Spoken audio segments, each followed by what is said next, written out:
Olá a todos, aqui é o professor Arthur e vamos para mais uma aula de desenvolvimento web, tá? Web básico.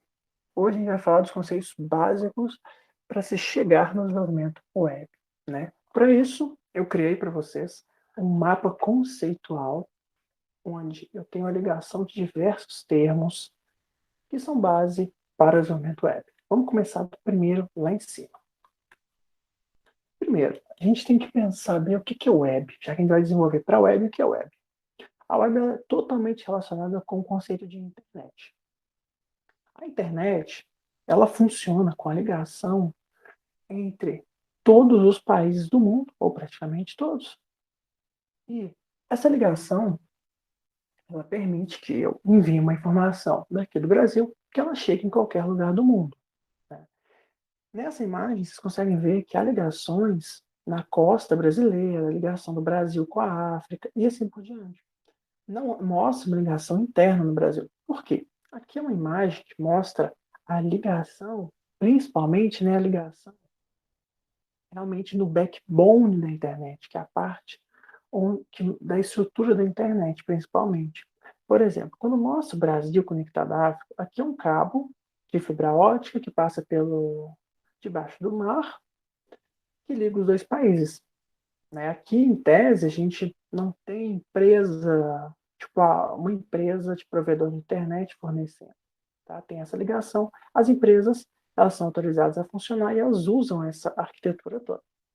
Uma curiosidade, o cabo que liga até a África, por exemplo, esse cabo, ele precisa de uma redundância, porque se ele romper, por algum motivo, tem que ter um outro funcionando, senão a gente quebra ali e fica sem uma conexão entre dois países. Claro que existem outras conexões que vão chegar nesse país, mas isso é importante ter uma redundância, ou seja, ter pelo menos dois cabos, se um parar de funcionar, a gente tem um outro para usar sem que a internet ou parte dela caia, ok?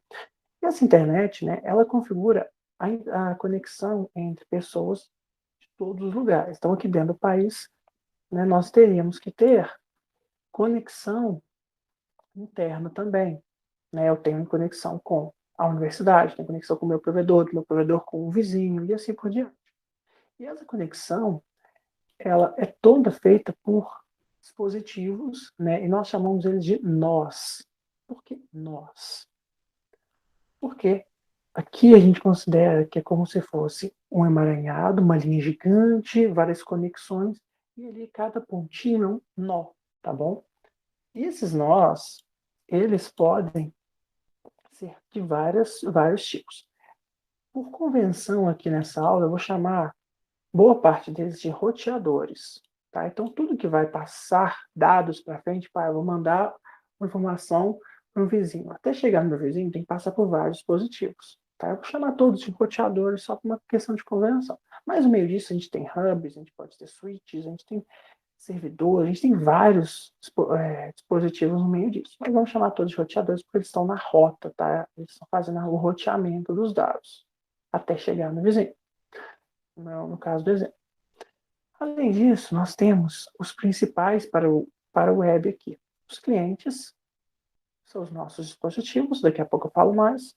Os servidores, tá? Os servidores são os dispositivos, né, que são computadores, e esses computadores, eles têm um endereço, porque como que eu chego nele? Tem que ter um endereço, tá? É como se fosse a sua casa. Como que eu chego na sua casa? Tem que ter um endereço. Como eu chego na casa do Arthur? Tem que ter um endereço do Arthur. Né? Então a gente tem um endereço IP, é como se fosse realmente o endereço da sua casa. Né? Não existem duas, a gente pode dizer que não existem duas casas com o mesmo endereço. Vai ter que ter uma alteração, nem que seja a casa A, casa B, coisas do tipo. Né? E no caso, a casa que seria o servidor. O endereço aqui, né, não é rua tal, igual a gente tem, que são números IPs. Tá? Esse número IP é formado por 4 partes. Cada parte vai de 0 a 255. E por que eu estou colocando aqui em cima 4 octetos? Porque esse P ele vem de uma questão binária, onde cada parte é formada por 8 dígitos binários. Né? Com 8 dígitos binários eu consigo 256 números Então, eu tenho de 0 a 255. Mas aqui está em decimal, tá? Porque é mais fácil de visualizar e a gente acaba trabalhando com IP muito mais com em decimal do que em binário. Binário é mais conceitual, para saber que no fundo acontece assim, ok? Então, o servidor ele tem um endereço IP para chegar nele. E esse servidor ele hospeda sites e serviços, tá? Por que eu coloco sites e serviços separados? Porque a gente tem sites mesmo, onde você consegue acessar. A gente tem serviços que são sites e serviços que não são sites. Tá? O Google, o Facebook, o YouTube são serviços que também são sites. Mas existem alguns que não são sites. Existem alguns que lá no final eu vou falar que servem para que você utilize no seu aplicativo, por exemplo. O aplicativo acessa dados que estão em um servidor, mas ele não tem um site ali. Tá? Ele tem uma forma, né, de conexão ali, ele tem uma forma de obter esses dados, mas ele não é um site. Tá? E no final eu falo disso. Esses sites, né, eles vão ter uma URL. O que é uma URL? A URL é, vamos dizer assim, um link, tá, para chegar nesse site. Como que é composto esse link? Né? A gente tem um protocolo, tá? HTTP ou HTTPS. O HTTPS é o protocolo HTTP com uma criptografia. Isso é importantíssimo hoje em dia e muito fácil de conseguir. A gente consegue criptografia hoje em dia até de forma gratuita. Aqui o protocolo, depois a gente pode ter opcionalmente um subdomínio, tá, de um domínio principal. Então esse domínio principal é tipo Google. Só que domínio mesmo, prefiro dizer que é google.com ou google.com.br. Aqui ele separa o nome aqui, Google, apenas com domínio, e o .com, o .com.br, ele está chamando apenas de TLD. Essa nomenclatura não está errada, tá? Mas é melhor de chamar domínio toda essa parte, porque ela é única. Eu tenho o domínio arturassunção.com, ok? Outra pessoa poderia ter o Arthur Assunção ponto alguma outra coisa. Então, para mim, o domínio é o que é único, é mais fácil a gente entender dessa forma. Esse TLD aqui é o domínio de nível superior. O que significa superior? Né? Porque, assim, cada país tem o seu. Né? Então, a gente tem o com, a gente tem o com.br. Então, no Brasil, o BR, ele está ali numa entidade, no caso, o registro BR, ele tem um domínio de tudo que é .br, em tese. Outras empresas, claro, podem vender .br, mas o geralzão ali a gente deixa, né, o nome do registro BR, de certa forma. Então, a gente tem essa parte aqui do .com.br, beleza? Então, domínio, vamos pegar essa parte toda, que eu acho que é mais interessante dessa forma. Pegou barra. Aqui na frente, essa barra, a gente tem depois ou o nome do arquivo, ou uma pasta, um diretório, né, que é uma nomenclatura melhor, em vez de falar pasta, falar diretório. Então, aqui a gente tem um diretório, barra, outro diretório, é o caminho, tá, até chegar ao arquivo. Tipo, tem um arquivo no Windows, C, dois pontos, barra, alguma coisa. Aqui é a mesma coisa, tá bom? Ele pode chegar num arquivo no final. Então, essa parte aqui é mais o caminho. O importante é que o domínio, um subdomínio e o protocolo. Esse é o essencial. Tá? Então, assim, a gente forma uma URL. O site, eu falei que ele pode ter alguns protocolos. Esses aqui não são os únicos, tá? Mas são os principais para acesso via site, sistema mesmo, web. HTTP ou HTTPS. O HTTPS é melhor por questão de segurança, porque ele usa criptografia SSL. Essa criptografia dá para você comprar, tá? Porque é uma assinatura digital, que ela mostra que, ó, quem está fornecendo isso é fulano de tal, tá bom? Essa que é a garantia que ela permite. O HTTP não. Outra coisa, é possível aplicar alguns golpes no HTTP que no HTTPS você não consegue. Você consegue pegar no meio os dados que estão trafegando no HTTP, no HTTPS não, porque está criptografado. Quando aqui está criptografado é ponto a ponto, tá? Fim a fim. O que quer dizer isso? Quer dizer que se eu enviei uma mensagem para um vizinho, só o vizinho consegue descriptografar. Quem está no meio do caminho não vê a mensagem. No HTTP isso não acontece. Tá? O HTTP, quem está no meio do caminho não consegue ver. Né? Dá para fazer uma simulação no laboratório onde um sistema como o Moodle, por exemplo, se não tiver o HTTPS implementado, eu consigo, no laboratório, ver a senha de quem está acessando o Moodle. Você faz login, eu estou no laboratório junto contigo, você faz o login, e eu consigo ver a sua senha. Por quê? Eu posso aplicar um golpe onde eu fico no meio, tá? Existe uma técnica, por exemplo, chamada ARP Spoofing, onde eu me torno o roteado, eu finjo que sou roteador e você passa a fazer a conexão por mim. E aí eu passo a estar no meio da conexão. No meio da conexão eu consigo ver o que você faz via HTTP. No HTTPS isso não é possível. Obviamente, né? É possível, né, que se quebre isso de alguma forma, ou que use uma outra técnica para conseguir burlar isso, mas em tese o SSL nos protege, fim a fim, beleza? Mas isso aqui não é assunto para a nossa disciplina, mas é um assunto muito interessante. Voltando um pouquinho, a gente voltando nos nós, né, a gente vê roteador, servidor. Os nós, a gente tem os clientes, né? Somos nós aí, enquanto usuários. Exemplo de cliente, computador, um celular, beleza? Esse cliente, ele acessa os nossos sites, lá, os sites, só que ele acessa pelo nome ou pelo domínio do site. Você acessa facebook.com, você não acessa 200 ponto alguma coisa em cima. Você acessa facebook.com. Por quê? Como você consegue fazer isso? Porque existe um servidor de nomes, DNS. O DNS é um servidor que associa nome ao endereço. É como se tivesse um servidor que falasse: o Arthur Assunção mora em tal casa.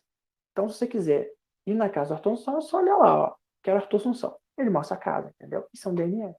É isso que ele mostra.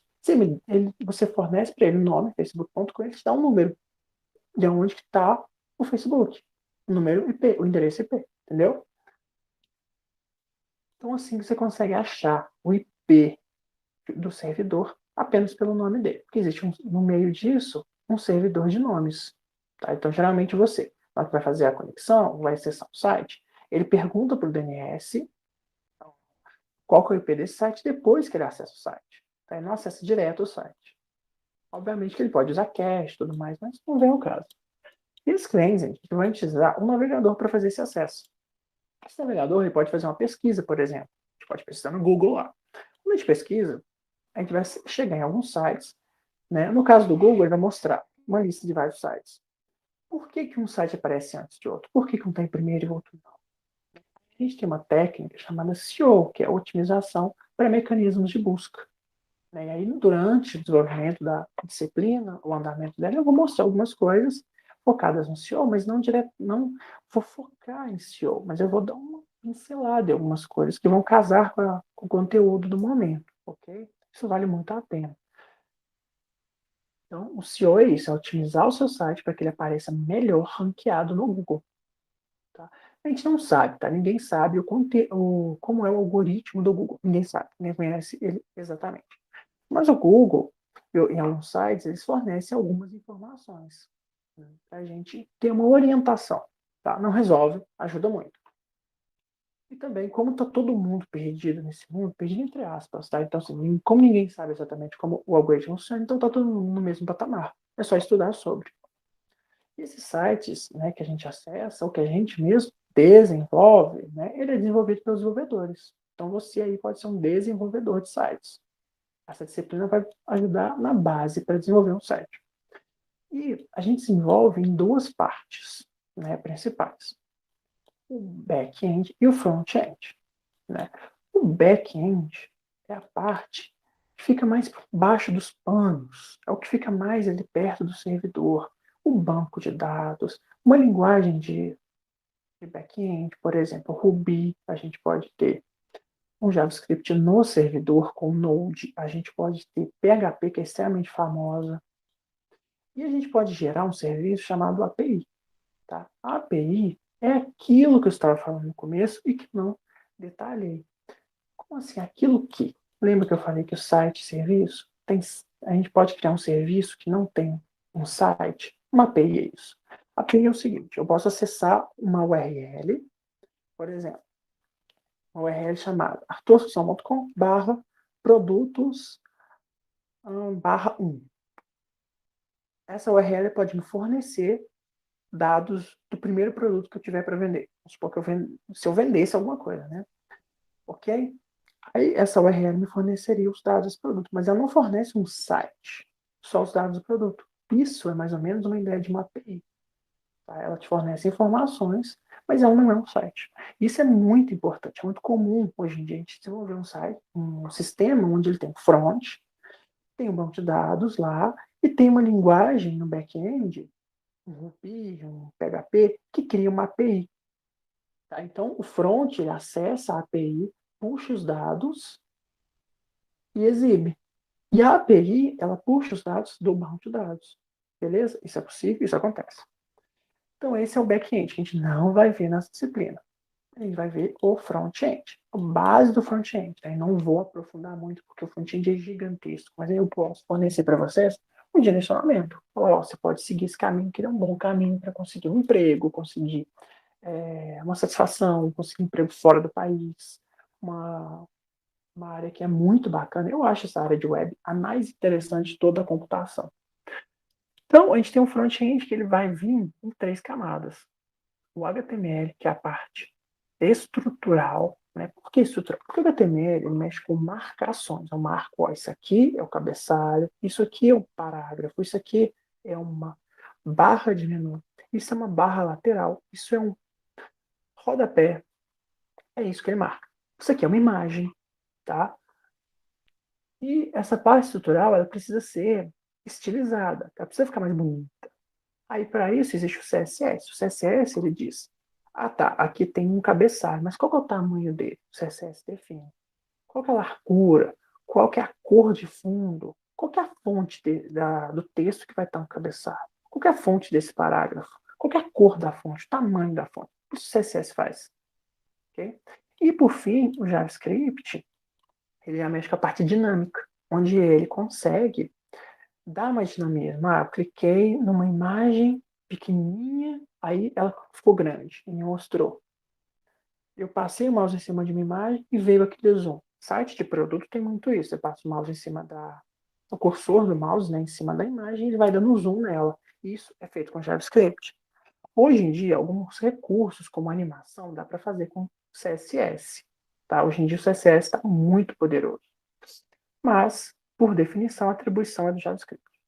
E aí a gente tem um conceito aqui embaixo de DOM. O que é o DOM? O HTML, quando o navegador carrega ele, ele gera uma representação do HTML. Como o HTML vai ser montado. Então, essa representação do HTML forma o DOM. Tá? Nesse DOM, a gente vai ter essa representação do HTML e ela pode ser alterada, manipulada pelo JavaScript. Tá? Então, ó, o HTML está lá, foi feito. O JavaScript ele pode alterar o HTML, tá bom? E nisso ele consegue alterar, né? Já que o CSS está vinculado a elementos do HTML, ele consegue modificar CSS, modificar o HTML e assim por diante. Daqui a pouco, nas próximas aulas, vocês vão entender o que é realmente esse HTML, o que é CSS, o que é o JavaScript, vai aprender. Aqui eu vou ensinar para vocês o HTML e o CSS mais ou menos paralelo, tá? Então a gente começa uma aula com HTML, na segunda a gente já pode começar com CSS. Por quê? Porque a gente vai ver os dois juntos, né? Não adianta fazer uma estrutura e ela ficar feia. Então já vamos fazer a estrutura bonita. Então faz a estrutura, faz ela bonita. Faz um formulário, que é uma questão estrutural, mas faz um formulário bonito. Vamos fazer as duas coisas juntas. Separar isso, eu acho que não vale a pena, porque na prática você faz junto. Então, para resumir HTML, JavaScript e CSS, tem essa imagenzinha aqui, que você tem a estrutura feita com HTML. Aí ela fica bonitinha, veja bem, que você só vê a estrutura, né? E você não vê cor, não vê nada. Aqui você consegue ver as cores. E por fim, você deixa dinâmico, né? Com uma ação, esse Deadpoolzinho em Lego pode estar dançando. O JavaScript faz isso, tá? Essa que é a diferença. Obviamente, lembra vocês que o CSS hoje dá para fazer muita coisa que o JavaScript fazia antigamente, beleza? Mas é bom essa separação conceitual, porque vocês estão começando a aprender, ok? Então, essa é a nossa aula com esse mapa conceitual bacana, bonito. E lembra vocês, mapas conceituais, eles são muito interessantes porque eu consigo mostrar para vocês a ligação entre tudo na cabeça de vocês. Você vai ter as ideias conectadas e a conexão de ideias vai fazer com que você tenha um aprendizado melhor. Né? Vale a pena ter na hora de estudar, você montar um mapazinho para que você ligue os pontos e ligue a disciplina, os conceitos, e aí você aprenda melhor. Beleza? Então, valeu. Até a próxima aula.